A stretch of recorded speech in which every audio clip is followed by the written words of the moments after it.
ہوتے تھے انہوں نے مولا حسین کے قتل میں شریک تھے۔ کہتی ہے میں نے اپنی آنکھوں سے دیکھا ایک ہی شرمگاہ اتنی لمبی ہوگی وہ اسے اٹھاتا تھا۔ یہ دنیا کا انجام ہے۔ ایک بندہ کیا تھا اہل عراق میں مولا حسین کا شہید ہونے کا تذکرہ ہوا۔ ایک بندے نے کہا کہ آپ جھوٹ بولتے ہیں، یہاں تک کہ میں بھی وہاں شریک تھا، میرے ساتھ تو کوئی ایسا معاملہ نہیں ہوا، میں تو ٹھیک ہوں۔ اب کیا ہوتا ہے، وہ بندہ اٹھا چراغ جلانے کے لیے، جب چراغ جلانے لگا چراغ کو ہاتھ لگایا، آگ تیز ہو گئی، یہاں تک کہ ساری آگ اس کو لگ گئی، بھاگا آگ کو بجھانے کے لیے، یہاں تک کہ جل کر کوڑا ہو گیا، واپس جنت۔ اب ایک بندہ وہ تھا، اس کی خواب میں حضور نبی کریم صلی اللہ علیہ وسلم آئے۔ حضور کے پاس آپ کے سامنے ایک خون کا تھال ہے، تو جو بندہ بدبخت ہے جس نے مولا حسین کے قتل میں شریک ہوتا رہا، حضور اس سے ناراض ہے۔ وہ بندہ کہنے لگا کہ حضور میں نے ایسا کام نہیں کیا کہ آپ مجھ سے بھی ناراض ہیں۔ حضور نے فرمایا تیرا دل تو تھا نا کربلا میں جاؤں، حسین کا مقابلہ کروں، یزید کا ساتھ دوں، تو نہیں کیا۔ مرتے ہیں آپ نے اس کی آنکھوں پہ ہاتھ لگایا اور بندہ اندھا ہو گیا۔ یہ دنیا کا انجام ہے۔ ایک ایسا بدبخت بندہ تھا، وہ کیا کرتا، روزانہ ہی مولا حسین پر مولا علی کو نعوذ باللہ گالیاں دیتا۔ جب جمعہ کی رات آتی زیادہ گالیاں دیتا۔ اب ایک دن کیا ہوا، ایک بندہ خواب میں دیکھتا ہے حضور کا دربار ہے، مولا حسین وہاں موجود ہے۔ مولا حسین عرض کرتے ہیں نانا جان یہ بندہ ہمیں بہت تکلیف دیتا ہے۔ مرتے کہ آپ نے اس کے منہ پر تھوکا، جب بندہ بیدار ہوا اس کی شکل خنزیر جیسی ہو گئی۔ یہ دنیا کا انجام ہے، جنہوں نے مولا حسین کے ساتھ ظلم کیا، اللہ نے دنیا میں بتا دیا۔ فرماتے ہیں نہ وہ یزید کا ظلم رہا، نہ ابن زیاد کی جفا رہی، باقی رہا تو حسین کا نام رہا جسے زندہ رکھ دیا گیا۔ قتل حسین اصل میں مرگ یزید ہے، اسلام زندہ ہوتا ہے ہر بندہ کے پاس۔ جو مولا حسین کا سرکار کا کہہ رہا تھا یزیدی فوج کا ہر ایک جوان ہم نے تو کاٹ دیا تھا، حسین نہ بھی زندہ۔ اب میرا مسئلہ اور ہے، مولا حسین کے بیٹے ہیں علی بن حسین، ان کا لقب ہے امام زین العابدین۔ امام زین العابدین کے بیٹے ہیں امام زید۔ امام زید امام محمد باقر جو امام زین العابدین کے بڑے بیٹے ان سے چھوٹے ہیں۔ امام زید پیدا ہوتے ہیں 80 ہجری کو مدینہ پاک میں پیدا ہوئے۔ 14 سال رہے امام زین العابدین کے پاس، اپنے بابا سے علم حاصل کیا، حدیث کا علم حاصل کیا، تربیت پائی۔ 95 ہجری میں امام زین العابدین کو شہید کیا جاتا ہے۔ اس کے بعد اپنے بھائی امام محمد باقر کے پاس آتے ہیں، آپ سے علم حاصل کرتے ہیں۔ آپ اتنے حسین تھے کہ اللہ رب العزت نے آپ کو بہت سارا حسن عطا فرمایا۔ بہادر اتنے تھے کہ مولا علی کی بہادری آپ کے ہو، تو یہاں تک کہ آپ کے شاگردوں میں امام اعظم ابو حنیفہ رحمۃ اللہ علیہ شاگرد، امام جعفر الصادق آپ کے شاگرد تھے، سفیان ثوری آپ کے شاگرد تھے، بہت بڑے محدث تھے، فقیہ تھے، اہل بیت اطہار کے چشم و چراغ تھے۔ امام محمد باقر سے پوچھا گیا ان کے بھائی امام زید کے بارے میں، آپ اپنے بھائی زید کے بارے میں کیا کہتے ہیں؟ امام نے جواب دیا، امام نے کہا اس کے بارے میں پوچھتے ہو جو سر کے بالوں سے لے کر پاؤں کے ناخنوں تک علم سے بھرا پڑا ہے، سر کے بالوں سے لے کر پاؤں کے ناخنوں تک علم سے بھرا پڑا ہے۔ یہاں تک امام محمد باقر کہتے ہیں ایک دن بابا امام زین العابدین نے میرے بھائی امام زید سے کہا اے زید مجھے قرآن کے بارے میں بتاؤ۔ آپ نے قرآن کی تفسیر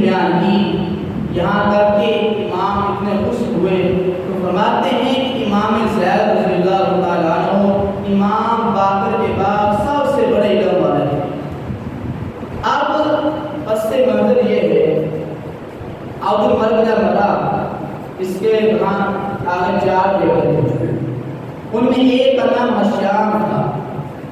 جب ہشام بنا بادشاہ بنا، اس نے بڑا ظلم کیا، دین کا مذاق کیا، دین کے خلاف تھا، یہاں تک کہ لوگ اس سے بڑے پریشان تھے۔ بڑا بندہ ظالم ہے، ظلم کرتا ہے۔ امام زید رضی اللہ تعالیٰ عنہ آپ نے اس کے خلاف اعلان کیا کہ پہلے ملاقات کی تو سمجھایا کہ باز آ جائے، یہ کام نہ کر، یہ کام ٹھیک نہیں ہے، اب یہ بندہ باز نہ آیا۔ یہاں تک کہ اسے پتہ چل گیا امام زید میرے خلاف ہیں۔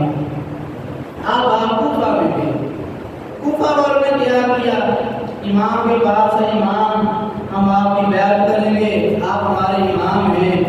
تو آپ نے کہا کہ نہیں، یہاں تک کہ وہاں بیعت کی گئی، 20,000 کشتیوں نے آپ کے ہاتھ پر بیعت کر، اسی جان کرنا گئی تو اڑے نال تھوڑا ساتھ دواں گے، تھوڑے ہوتے جانا قربان کرا گے، قسمہ خادمیاں جھوٹیاں جانا قربان کر دیا۔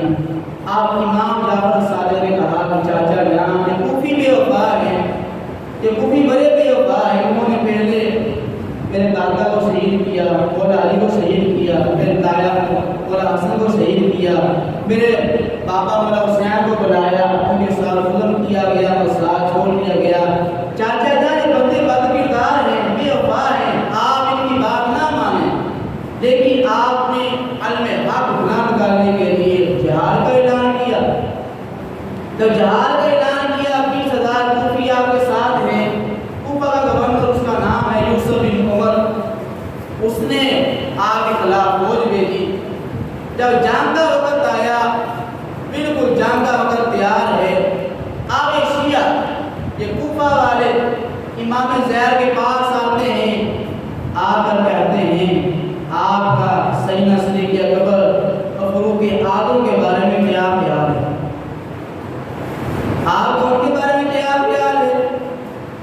امام نے فرمایا کہ ہمارے گھر میں اہل بیت میں جب بھی ان کا ذکر ہوتا ہے وہ خیر کے ساتھ ہوتا ہے، بلائی کے ساتھ ہوتا ہے۔ فرمایا جو ان سے بڑی ہے میں ان سے بیزار ہوں۔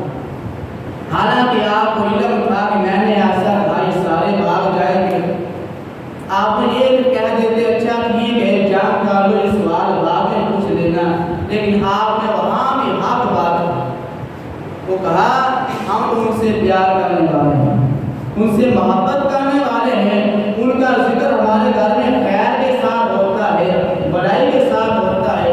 اب کیا ہوا، 20,000 بندہ تھا، ایک روایت میں 40,000 بندہ تھا، 40,000 بندہ سارے بھاگ گئے، 218 ساتھ ہے۔ ادھر ہشام کی فوج 1,00,000 کی فوج، ادھر 218 ہیں، باقی سارے فرار ہو گئے۔ وہی کام کیا، وہی تاریخ دوبارہ دہرائی گئی کربلا والی۔ اب امام نے بہادری دکھائی، یہاں تک کہ کئی دفعہ سب کو بگا دیا رسول۔ آپ نے ڈٹ کر مقابلہ کیا، بہت سارے جو یزیدی تھے، بنو امیہ کے وہ کوفہ والے تھے، شامی، سب کو بگا دیا۔ یہاں تک کہ ایک دن رات کو حملہ ہوا، امام اپنا کام کر رہے تھے، رات کو تیروں کی بارش ہوئی، ایک تیر لگا امام کے یہاں کان۔ جب تیر آتا ہے امام زید رضی اللہ تعالیٰ عنہ وہیں شہید ہوتے ہیں۔ آپ کی عمر 42 سال ہے، واقعہ کربلا ہوا 5 ہجری کو، پورے 60 سال بعد 122 ہجری کو امام زید کو شہید کیا۔ 60 سال بعد دوبارہ کربلا، وہی تاریخ، وہی 2 سبق وہاں شہید ہوئے، وہی کام دوبارہ ہوا، وہی بے وفائی ہوئی۔ کوفہ والوں نے آپ کو بلایا، اب صادق سے انکار کر دیا گیا، اب آپ کو شہید کیا گیا، آپ شہید ہوئے۔ اس کے بعد بڑا ظلم ہوا، شہید ہو گیا، آپ نے حق کو بلند کیا۔ یہاں تک کہ امام اعظم ابو حنیفہ رحمۃ اللہ علیہ سے پوچھا، امام جو بندہ امام زید کا ساتھ دے جہاد کرنے میں، اس کا کیا کام ہے؟ تو میرے امام نے منبر میں کھڑے ہو کر وہ طریقے الفاظ فرمائے۔ امام نے فرمایا جو بندہ امام زید کا ساتھ دیتا ہے وہ ایسا ہی ہے جیسے بندہ بدر میں نکلا۔ جنگ بدر جب ہوئی تھی فرمایا امام زید کا ساتھ دینا ایسا ہے جیسے جہاد کرنے کے لیے بدر میں جانا، تو آپ کو شہید کیا گیا۔ اس کے بعد ایک یہ تھا کہ پتا تھا کہ میرے بدبخت ہیں، آپ بھی توحید کریں گے، تو آپ کو دفن کیا گیا نہر میں، دفن کیا گیا اور پانی چھوڑا گیا کہ آپ کے جسم کا پتہ نہ چلے آپ کی قبر کہاں ہے، اور پتہ چل گیا، علم ہو گیا کہ بد کردار آپ کو نکال کر آپ کی توحید کریں۔ آپ کو نہر میں دفن کر دیا گیا۔ دفن کرنے کے بعد ایک غلام نے آپ کو دیکھ لیا کہ آپ کو نہر میں دفن کیا گیا، اس نے سارا واقعہ بتایا یوسف، ان بدبختوں نے کیا کیا، آپ کے جسم کو وہاں سے نکالا گیا، نہر سے آپ کے جسم کو نکالا گیا، نکالنے کے بعد آپ کے سر کو کاٹا گیا، سر کو کاٹنے کے بعد آپ کے جسم کو کوفہ میں لٹکا دیا، اور سر شام میں جاتا ہے، شام کے پاس، شام سے مدینہ پاک میں جاتا ہے، یہاں تک کہ حضور کے روضہ کے سامنے کئی سال آپ کا سر وہاں لٹکایا، مدینہ پاک میں سر لٹکایا گیا امام زید کا، وہاں سے مصر بھیجا گیا، جب مصر آپ کا سر گیا، ایک بندے نے بڑی بہادری کے ساتھ آپ کے سر کو اٹھا کر دفن کر دیا۔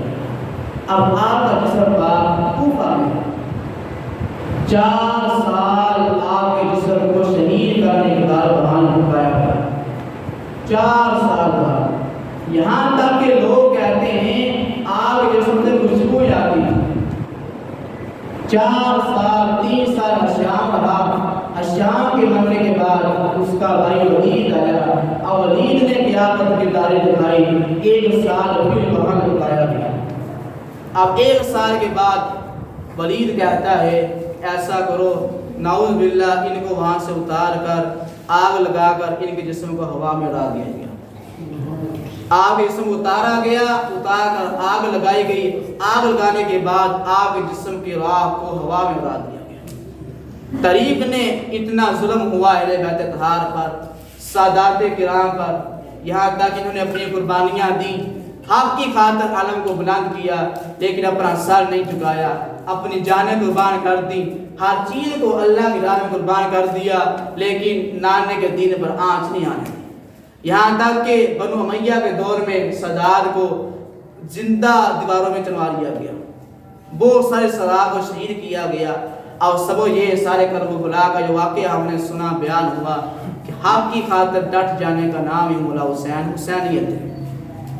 جب بھی بادل سامنے ہو تو ڈٹ جائیں، کلمہ حق بلند کہنا۔ عبداللہ بن عباس رضی اللہ تعالیٰ عنہ آپ فرماتے ہیں کہ حضور نے فرمایا کہ جب تمہارا یہ مقام ہو کلمہ حق بلند کرنا ہو تو حق بات کہو، حق بات کہنے سے نہ بندہ مرتا ہے، نہ بندے کی عمر کم ہوتی ہے، نہ بندے کا رزق کم ہوتا ہے۔ حق بات کہو تو مولا حسین حق کی خاطر اپنی جان قربان کر دی، آج ان کا نام زندہ ہے۔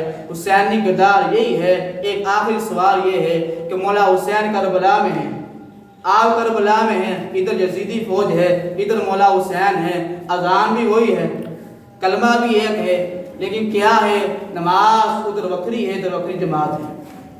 مولا حسین کی جماعت اور ہو رہی ہے، وہاں جماعت دوسری ہو رہی ہے، تو سوال یہ پیدا ہوتا ہے، اب کہتے ہیں سارے ٹھیک ہیں، نماز جہاں مرضی پڑھ لو سب ٹھیک ہیں، اگر مولا حسین تو نواسے رسول تھے، وہ بدبخت تھے، مولا حسین کہتے نہیں یار نماز کٹھی پڑھو، لیکن نہیں، جب نماز پڑھو دیکھو امام بد کردار تو نہیں ہے، امام صحابہ کا گستاخ تو نہیں ہے، آل پاک کا گستاخ تو نہیں ہے، امام مصطفیٰ کے علم کا انکار تو نہیں کرتا، مصطفیٰ کی شان کا انکار تو نہیں کرتا، اختیارات مصطفیٰ کا انکار تو نہیں کرتا۔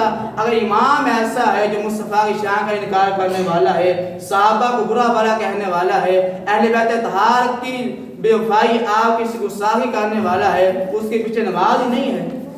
ہم کہتے ہیں سارے ٹھیک ہیں، تو سارے ٹھیک ہیں حضرت، تو مولا حسین نے نماز وہاں کیوں نہیں ادا کی؟ ادھر یہی ہے سبق کربلا یہ دیا گیا کہ جب نماز ادا کرو یہ اپنا امام دیکھو ہمارا امام کیسا ہے، یہ نہیں ہے 2 ادھر پڑھنی 2 ادھر پڑھنی 4 ادھر پڑھنی، نہیں، نماز جب پڑھنی ہے اپنے عقیدے والے پیچھے نماز ادا کرو۔ یہاں دیکھو کہ وہ بندہ ٹھیک ہے، اس کا جو عقیدہ میرے مصطفیٰ کے بارے میں ٹھیک ہے، صحابہ کو ماننے والا ہے، آل پاک کو ماننے والا ہے، اولیاء کرام کو ماننے والا ٹھیک ہے، اسے پیچھے نماز ادا کرو۔ یہی کربلا کا سبق ہے کہ حق کی خاطر ڈٹ جائے۔ مولا حسین کو جب شہید کیا گیا، آپ کے جسم پر 72 نشان تیروں کے، 33 تلواروں کے اور 34 نیزوں کے، آپ نے وہاں بھی نماز نہیں چھوڑی۔ سجدے کی حالت میں آپ کو شہید کیا گیا، اور دعائے خالق کائنات ہمیں آپ کی سیرت و کردار پر عمل کرنے کی توفیق عطا فرمائے۔ آمین ما علینا الا البلاغ۔